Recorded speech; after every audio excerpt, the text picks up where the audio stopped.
Hello, I'm Dalton. I'm presenting now our paper entitled Security Challenges and Recommendations in 5G IoT Scenarios. First of all, I will define Internet of Things device. I imagine that everyone knows the concept of Internet of Things device, but just to formalize, this is a definition according to the USA IoT Cybersecurity Improvement Act of 2020. In this Improvement Act, we have the definition that says that devices have a transducer, which can be a sensor or actuator, to interact with the physical world directly, and each device has at least one network interface. This definition doesn't consider conventional IT devices such as smartphones and notebooks as IoT device. So this kind of device are not these kinds of devices are not considered as IoT device. We know that 5G will ease the deployment of many IoT applications.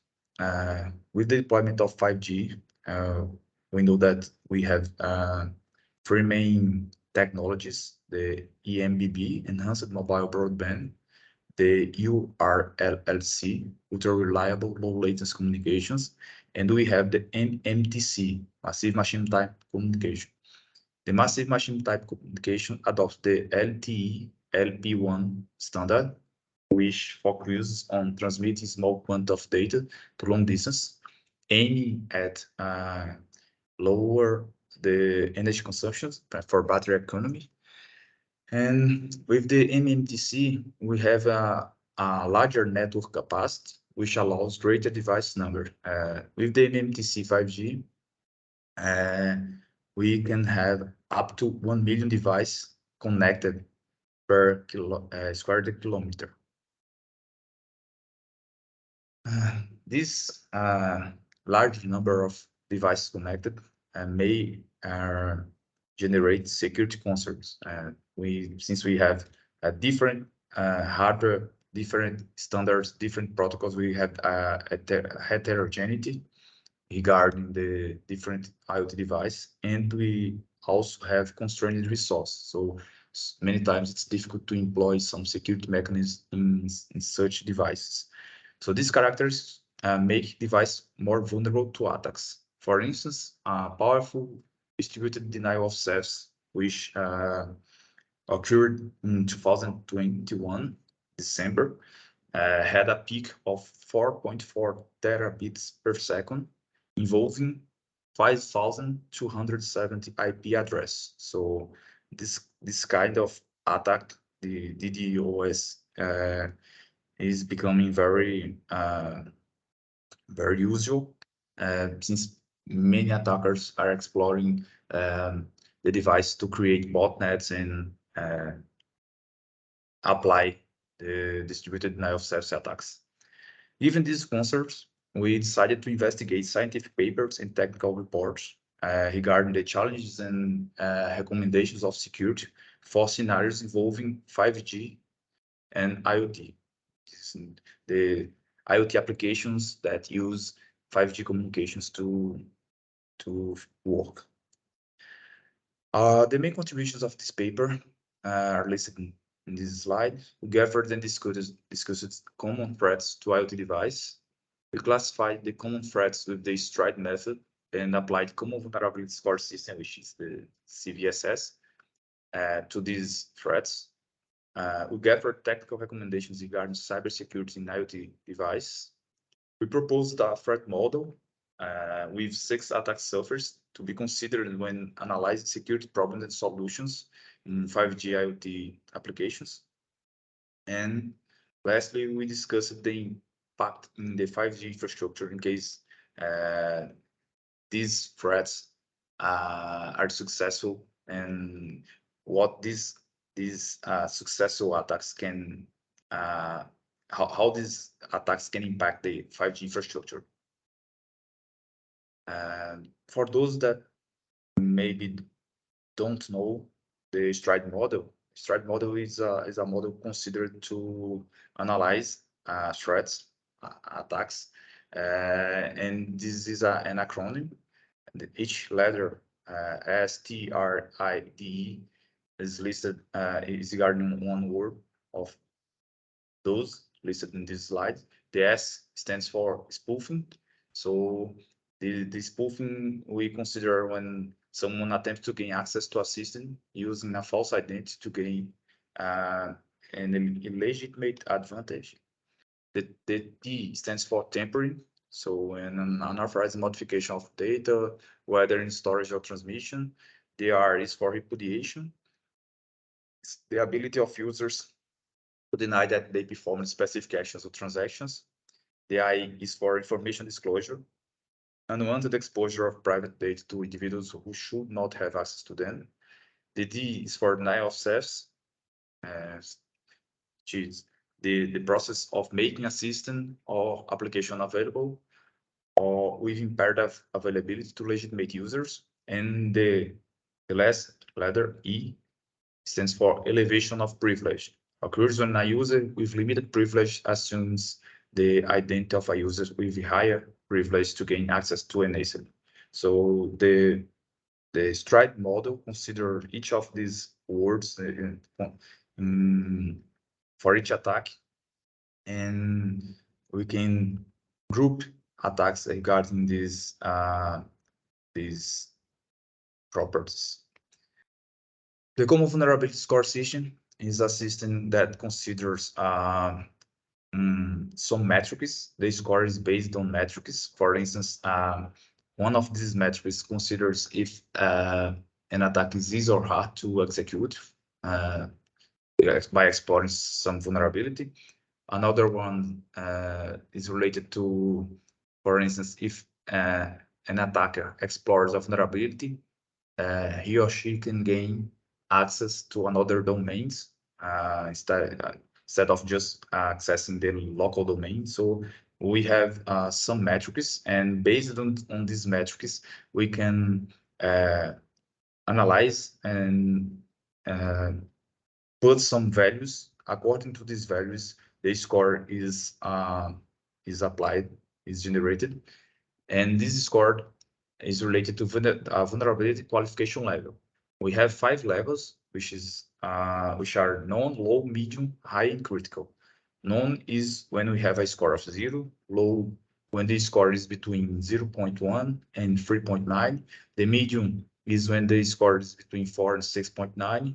A high level between 7 and 8.9, and above 9, we have a critical level for the CVSS. For this work, we gathered 13 threats, common threats to IoT, 5G IoT applications. These threats are listed in this slide: hijack, tampering, DDoS, jamming, man-in-the-middle, eavesdropping, spoofing, relay attacks, skimming, brute force, cyber attack, wormhole, and node replication attacks. Each of these attacks are described in our paper, and for each one of these, we classified, we use the stride model and CVSS. Although the CVSS is employed for vulnerabilities, we saw a blog from NAM that used CVSS also to classify threats. So later I will show you how we used both CVSS and stride to classify each of these threats. This is the threat model we are proposing when considering security in 5G IoT applications. We have six attack surfaces. Each school in this figure represents a possibility of an attacker maybe exploring some vulnerability. So we have the device in this in the below part. Each device can be a target for an attacker. So this is the reason we have this schooling device. We can have a gateway acting as an edge computing resource to improve the data communication between device and a 5G infrastructure or cloud, for instance. And we have the communication channels between device and 5G infrastructure, gateway and 5G infrastructure, between device and gateway, and also the last attack surface is between device and device. We can also have communication between each device, which is called the device-to-device communication. So the 6 attack surfaces are between device and device, between device and gateway, between device and 5G infrastructure, between between gateway and 5G infrastructure, and inside device and inside the gateways. So when analyzing security threats, we suggest to use this threat model. We also gathered some recommendations. Just a part of these recommendations are listed in this slide. These recommendations are extracted from the ETSI 303-645 technical document, which is for cybersecurity for consumer IoT. So the recommendations, part of the recommendations there are listed here. Don't use default passwords, implement ways to manage vulnerability reporting, keep software up to date, store security parameters securely protected, perform secure communication, minimize exposed attack surface, ensure software integrity, ensure that personal data are protected, regarding privacy, data privacy, be resilient to interruptions, and examine telemetry data. For each of these recommendations, the technical report brings detailed recommendations more up. They have more recommendations for each of these.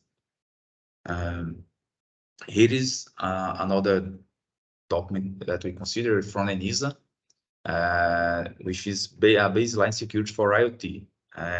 These recommendations are more general, which should be considered for entities. For instance, the entities should promote harmonization between security regulations and initiatives, raise understanding and awareness of the need for cybersecurity for IoT, define security development cycle guides for IoT hardware and software, facilitate consensus on interoperability in IoT ecosystems, promote administrative and economic incentives for IoT security, establish lifecycle management of secure IoT applications and devices, and the last one, define responsibilities among the various stakeholders in IoT ecosystems. As you can see, these recommendations are more general. Here is the table that shows the application of Stride and CVSS. In the columns here, we have the letters of Stride, STRIDE, and in the rows we have the threats, the attacks, the DOS, temporary hijack, jamming, man in the middle, eavesdropping, and so on. And the colors representing the CVSS levels. For instance, blue means that we have a critical CVSS score. Orange, we have a high CVSS score. Yellow, medium CVSS score. And gray, we have not applying. Just to see some of, if we look at the DOS, we have just the denial of self, the denial of self ladder, and is a high impact because it's orange, CVSS. If we look at eavesdropping, the eavesdrop is a high impact considering information disclosure, which is the I ladder. And just to get one more, spoofing, when considering spoofing threat, spoofing attack, we have for spoofing and information disclosure, we have a high level. And for tampering and denial of service, we have a critical level. So we suggest also using these together, these Stride and CVSS systems to analyze security threats. This table shows how we analyzed some of these threats. These 13 threats. We analyzed regarding the impacts that these attacks can cause on the 5G infrastructure. For the 5G infrastructure, we considered 5 components, which are SDN, software-defined network components, network function virtualization components, cloud components, for instance, an OpenStack or something like a VIM, Virtualized Infrastructure Manager, which as we have many components, softwareized components in the 5G infrastructure, we will also have cloud components, the network slices, and the physical layer. For each of these components, we analyzed each of the attacks, and an X represents that the attack can have direct impact in the component. A plus means that if an attack is executed, it can have an indirect impact if the attacker explores more resources, gains more access, and a minus represents no impact. So, for instance, the distributed denial of service attack has a direct impact on the SDN, and FV, and the cloud, and the network slice, but has no impact on the physical layer according to our analysis. For instance, an eavesdropping attack may have an indirect impact on the SDN, NFV, cloud, and network slice components, but has a direct impact on the physical layer. And node replication attacks can have an indirect impact on the SDN, NFV, cloud, network slice, and physical layer components. This paper brings some security challenges in 5G IoT scenarios. We presented common threats, 13 common threats. We presented a threat model with 6 attack surfaces. We classified each of the 13 common threats considering the stride and CVSS. We analyzed the impact that these threats can cause on the 5G infrastructure, considering those 5 components: SDN, NFV, cloud, network slice, and physical layer. And we also gathered some recommendations regarding the deployment of IoT, 5G IoT applications.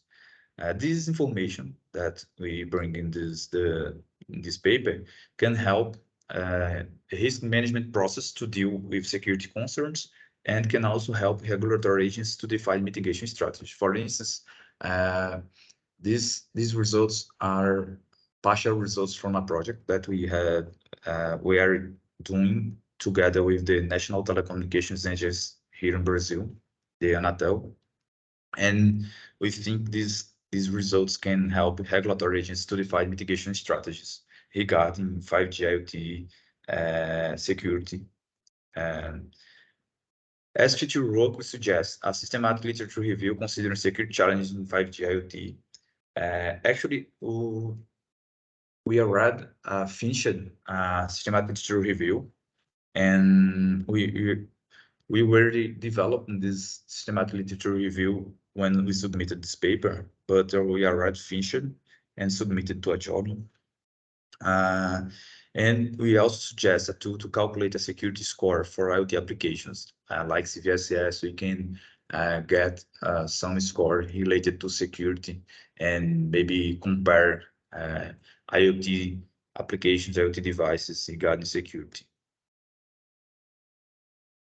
Thank you everyone for listening to this presentation, seeing this presentation. And if any one of you have questions, feel free to contact me on these emails.